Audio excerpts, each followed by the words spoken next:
Bismillahirrahmanirrahim. We start with Newton, second law of motion. It's quite interesting as well. अब second law of motion में देखो पहला law कह रहा था in the absence of external force. तो पहले law ने बता दिया जब force ना हो तो क्या होगा. अब second law, the effect of unbalanced force. अब ये unbalanced force का यानी body equilibrium में ना हो तो क्या होगा. पहला law equilibrium में ला रहा था body को. Force नहीं है तो body equilibrium में होगा. अब अनबैलेंस फोर्स बॉडी को इक्विलिब्रियम से निकाल देती है. तो Newton second law unbalance force को डिफाइन कर रहा है. The effect of unbalance force on a body is to cause acceleration. तो Newton second law mathematically simplified version without much is if the sum of all the forces acting on the body is not equal to zero, it means there is some unbalanced force. अगर एक force x से आ रही है, एक negative x से आ रही है और ये एक दूसरे को बैलेंस नहीं कर पा रहे, तो फिर सिस्टम इक्विलिब्रियम में होगा. अनबैलेंस फोर्स की वजह से सिस्टम में एक्सेलरेशन पैदा हो जाएगी. तो effect of unbalanced force on a body is to cause acceleration, and that acceleration produced is always in the direction of the force. ये एक्सेलरेशन हमेशा फोर्स की डायरेक्शन में होगी. And furthermore, this acceleration is proportional to applied force and inversely proportional to mass of the object. The greater the force, the greater the acceleration. The greater the mass, the smaller is the acceleration. ठीक है? If you combine the two relations, these are the relations. You get A is proportional to F by M. अच्छा, इसके बाद थोड़ा सा discuss करते हैं इस स्टेप को. F is proportional to MA and F is equal to KMA. Then you write K is equal to, hence F is equal to, जिसके बारे में मैं आपको बता चुका हूँ. एक क्लास को तो मैंने टीच भी किया था कि ये अप्रोच बिल्कुल गलत है, ऐसा नहीं करना. इक्वेशन बनाते हुए इंडिपेंडेंट क्वांटिटीज राइट की तरफ होती है और डिपेंडेंट लेफ्ट की तरफ. तो इक्वेशन का फॉर्मेट नहीं डिस्टर्ब करते हम, और कांस्टेंट हमेशा राइट हैंड साइड पर इंडिपेंडेंट क्वांटिटीज के साथ लगाया जाता है. वहां पे देखो आपने डिपेंडेंट इंडिपेंडेंट मिक्स कर दिए और इधर इंडिपेंडेंट आगे खड़ा हुआ है, इधर भी इंडिपेंडेंट है जबकि डिपेंडेंट उनके साथ मिक्स हुआ है, और कांस्टेंट राइट हैंड साइड पर इंडिपेंडेंट और डिपेंडेंट के प्रोडक्ट के साथ लगाया. ये रॉन्ग डेरिवेशन है, ऐसे नहीं करते हम. नेक्स्ट स्टेप में A is equal to K times F by M लिखते हैं. तो कांस्टेंट राइट हैंड साइड पर इंडिपेंडेंट क्वांटिटीज के साथ आता है. ये हमने लगा दिया कांस्टेंट. उसके बाद इन SI units K is equal to 1. तो SI यूनिट्स में K एक डायमेंशनलेस कांस्टेंट है जिसकी वैल्यू 1 है, इसीलिए हमारे पास इक्वेशन किसके बराबर हो जाएगी. A is equal to, यहाँ पे 1 पुट करोगे F by M ही आएगा. तो you right A is equal to F by M. इसको फिर आप इस फॉर्म में फाइनली लिख देते हैं कि F is equal to MA. अब इस फॉर्मूले से आप क्या कर सकते हो, you can measure the force quantitatively in terms of, बताओ ये कौन सी फोर्स है. Yes, very important, it gives the definition of unbalanced force. ये नेट फोर्स या अनबैलेंस्ड फोर्स की डेफिनेशन देता है. समझ आ गई बात. Okay, we need to play with this equation as well. जब भी तीन वेरिएबल इन्वॉल्व, जब भी आपके पास एक ऐसी इक्वेशन हो in which we have 3 variables involve, तो उसमें क्या किया करो, स्पेशल केसेस डिस्कस किया करो. और इन स्पेशल केसेस में क्या डिस्कशन होगी, keeping one constant will find the relation between the other two. Like first one ले लो. अगर आपने कहा F is equal to M, A में A कांस्टेंट है, A is constant. Brother I would drop it here. ये main equation होगी. आपने कहा एक्सेलरेशन कांस्टेंट है, तो F is equal to M A में A is constant. This is our first case. अगर कांस्टेंट हटा दोगे तो इक्विलिटी किस में कन्वर्ट होगी, प्रोपोर्शनैलिटी में. तो अब फोर्स किस पे डिपेंड कर रही है, जिस ऑब्जेक्ट का मास ज्यादा होगा उसके ऊपर फोर्स. अब याद रखना कि अब फोर्स डिपेंडेंट है और मास इंडिपेंडेंट है. चाहे फोर्स हो ना हो, मास तो एग्जिस्ट करेगा, लेकिन अगर मास ज्यादा होगा तो फोर्स भी ज्यादा लगानी पड़ेगी. सेम एक्सेलरेशन पैदा करने के लिए। एक्सेलरेशन कांस्टेंट होने का मतलब कि अगर आपके पास एक मास है m1, उसके ऊपर फोर्स m1 लगेगी, एक मास है m2, उसके ऊपर फोर्स f2 लगेगी, और इन दोनों की एक्सेलरेशन सेम होगी कि नहीं? Both will have same. यही कांस्टेंट एक्सेलरेशन का मतलब है। तो मैं इसको जरा फिजिकल पिक्चर देता हूँ। फिजिकल पिक्चर ये है,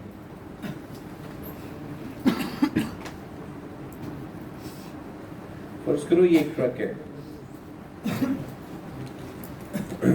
और here you have a small car,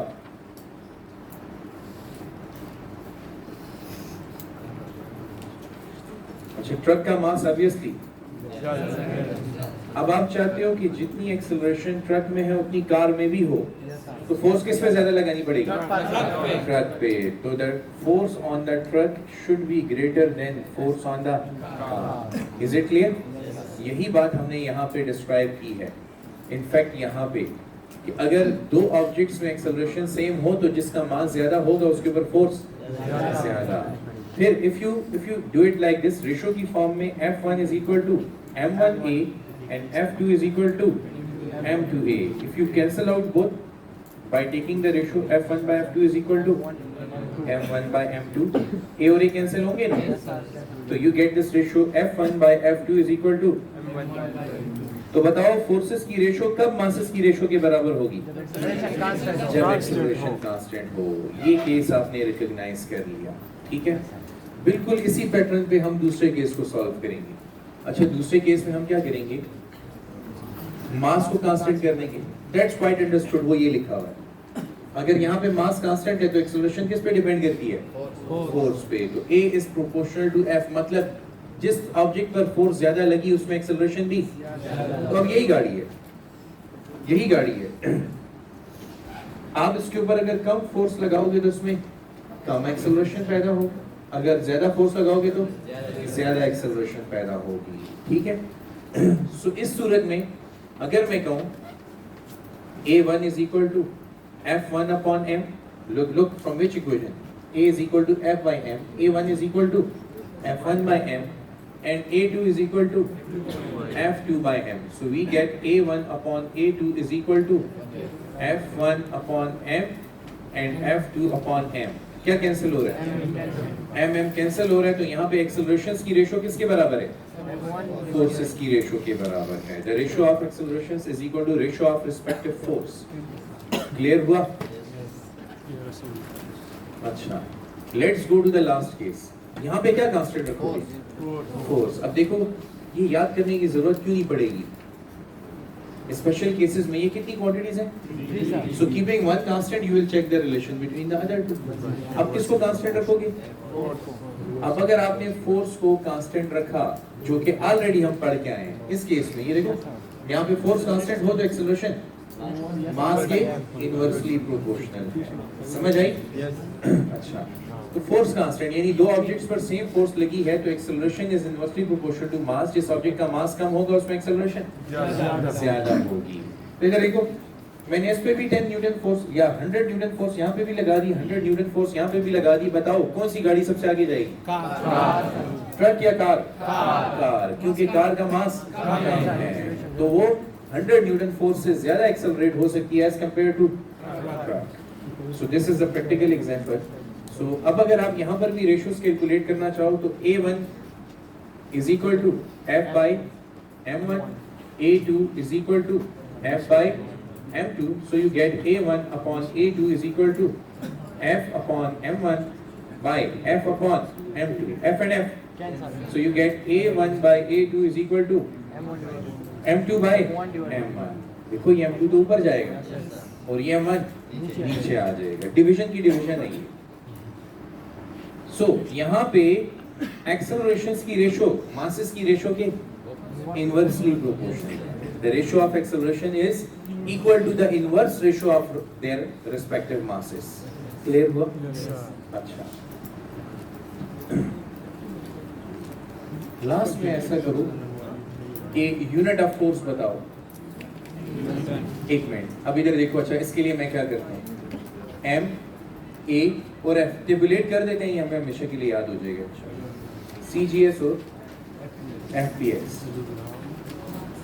इसके लिए चैप्टर 1 में मैंने थोड़ा सा बैकग्राउंड आप लोगों के लिए ले किया था, तो उसी को यूज करेंगे। ये बताइए ऐसा यूनिट ऑफ मास किलोग्राम और acceleration metre per second square. तो अगर 1 kg मास में 1 metre per second square acceleration पैदा हो तो फोर्स 1 न्यूटन हो। कोई मुश्किल बात है नहीं, इसलिए इनको याद करते हुए आपकी मेमोरी पे कोई बर्डन नहीं आना चाहिए। अब बताओ CGS सिस्टम में unit of mass slug, remember? अगर एक स्लग मास में 1 गैलीलियो, कुछ याद आता है? गैलीलियो पढ़ा है कि नहीं? चलो मैं बता देता हूं। एक्सेलरेशन का SI unit metre per second square है। The SI unit for acceleration is metre per second square. बताओ CGS यूनिट क्या होगा? Centimetre per second square. बताओ FPS यूनिट क्या होगा? फुट पर सेकंड स्क्वायर। ठीक है, सुनो इधर। This centimeter per second square has a special name and it is called as Galileo, in the honor of Galileo Galilei. Galileo Galilei के honour में इसे हमने सेंटीमीटर पर सेकंड स्क्वायर को हमने क्या नाम दिया? गैलीलियो का नाम दिया। तो 1 Galileo means 1 centimetre square acceleration पैदा हो, 1 centimetre per second square acceleration पैदा हो। कब? जब हर एक सेकंड में वेलोसिटी में कितना चेंज आए? 1 सेंटीमीटर पर सेकंड का। अगर वेलोसिटी में हर एक सेकंड में 1 सेंटीमीटर पर सेकंड का चेंज आया तो एक्सेलरेशन 1 गैलीलियो के बराबर होगी। अब इसको उठा के इधर पुट कर दो, तो देखो आपने करना था एक्चुअली मीटर की जगह सेंटीमीटर, सेकंड स्क्वायर की जगह तो सेकंड स्क्वायर ही आएगा। तो अगर एक स्लग मास में 1 सेंटीमीटर स्क्वायर एक्सेलरेशन पैदा हो तो उसके ऊपर फोर्स 1 टाइम एक्सर्ट की गई। अच्छा, अगर E नहीं लिखोगे तो सिंबल है, और E लिख दोगे तो यूनिट नेम आ जाएगा। समझ आई? तो 1 स्लग कितने मास के बराबर है? याद है? शाबाश, 14.6 kg। 1 slug represents 14.6 kg mass approximately। तो अगर 1 slug mass में 1 सेंटीमीटर स्क्वायर एक्सेलरेशन पैदा हो तो यार ये तो हमने गलत नहीं कर दिया? यस सर, गलत है। आप लोगों ने भी नहीं बताया। The CGS unit of mass is gram। Yes, it's gram। अगर 1 ग्राम मास में 1 centimetre per second square acceleration या 1 गैलीलियो एक्सेलरेशन पैदा हो तो फोर्स 1 डाइन होगी। वो एक्चुअली यहाँ पे था slug. I was also 1 slug mass में अगर 1 फुट पर सेकंड स्क्वायर एक्सेलरेशन पैदा हो तो फिर वो फोर्स क्या कहलाएगी? 1 पाउंड कहलाएगी। रिपीट कर दूं? मास का ऐसा यूनिट क्या है? किलोग्राम। CGS सिस्टम में ग्राम, FPS सिस्टम में स्लग। अच्छा, एक्सेलरेशन का unit metre per second square CGS में, और FPS में फुट पर सेकंड स्क्वायर। ठीक है। अब अगर 1 किलोग्राम मास में 1 metre per second square acceleration पैदा हो तो फोर्स, अगर 1 ग्राम मास में 1 गैलीलियो एक्सेलरेशन पैदा हो या 1 centimetre per second square acceleration पैदा हो तो फोर्स, और अगर 1 स्लग मास में 1 फुट पर सेकंड स्क्वायर एक्सेलरेशन पैदा हो तो फोर्स 1 पाउंड आएगी। समझ आई बात की? अच्छा, ये सेक्शन तो क्योंकि मैंने एक्सेलरेशन में आप लोगों को उस वक्त नहीं बताया होगा इसलिए मैंने प्रेजेंट कर दिया। अब ये तो डेफिनेशंस हैं, अक्सर वाइवा एग्जामिनर ये पूछते रहते हैं, ये तो आप एज इट इज याद कर लो, लेकिन इनमें म्यूचुअल रिलेशन भी है। 1 न्यूटन फोर्स में कितने डाइन, या 1 फुट पाउंड, या एक पाउंड जो है, 1 पाउंड में कितने न्यूटन है, ये कैलकुलेट भी करना कोई मुश्किल नहीं है। ठीक है, लेट्स स्टार्ट। मिसाल के तौर पे हम यहाँ पे कर लेते हैं न्यूटन के लिए, तो बताओ 1 न्यूटन कितने 1 kilogram metre per second square के बराबर है। Okay, now carry on with the same. Kilo की क्या वैल्यू है? तो अब ये किलोग्राम किस में कन्वर्ट हो गया? ग्राम में कन्वर्ट। सिर्फ किलो की वैल्यू लगाएंगे। फिर हर मीटर में कितने सेंटीमीटर है? 100 सेंटीमीटर। हर एक मीटर में 100 सेंटीमीटर है, तो सेकंड स्क्वायर अपनी जगह पे रहेगा। अब देखो 10 टू पावर 3 और 10 टू पावर 2, 10 टू पावर 5, और gram centimetre per second square dine बन जाता है। Is it clear? तो 1 न्यूटन में कितने डाइन है? 10 टू पावर 5 डाइन्स हैं। तो सिमिलरली बताओ कि फिर एक डाइन में कितने न्यूटन होंगे? तो फिर 10 टू पावर -5, ये पावर उधर जाके नेगेटिव हो जाएगी। क्लियर हुआ? सिमिलरली पाउंड में आ जाओ, पाउंड को यहाँ पे सॉल्व कर लेते हैं। एक पाउंड किससे रिप्रेजेंट करता है? एक स्लग इनटू 1 फुट पर सेकेंड स्क्वायर, ये से रिप्रेजेंट करता है। अब बताओ एक स्लग कितने किलोग्राम के बराबर है? 14.6 किलोग्राम के बराबर है। हर एक फुट में कितने मीटर हैं? 0.3048 मीटर हैं पर सेकेंड स्क्वायर। अच्छा, अब अगर इन दोनों को मल्टीप्लाई करो एज आई रिमेंबर 4.45 आ जाएगा और किलोग्राम मीटर पर सेकेंड स्क्वायर बिकम्स न्यूटन। तो एक पाउंड में कितने न्यूटन हुए? 4.45। याद रहेगा इंशाल्लाह। अच्छा, अगर मैं यही पूछ लूं कि एक पाउंड में कितने डाइन है? एक पाउंड में कितने? तो देखो 4.45 और न्यूटन किसके बराबर है? 10 टू पावर 5। तो 1 pound contain 4.45 into 10 two power 5 dyne. तो ये डाइन के साथ भी रिलेशन बन गया। समझ आ गई? चलिए जी, स्टॉप कर।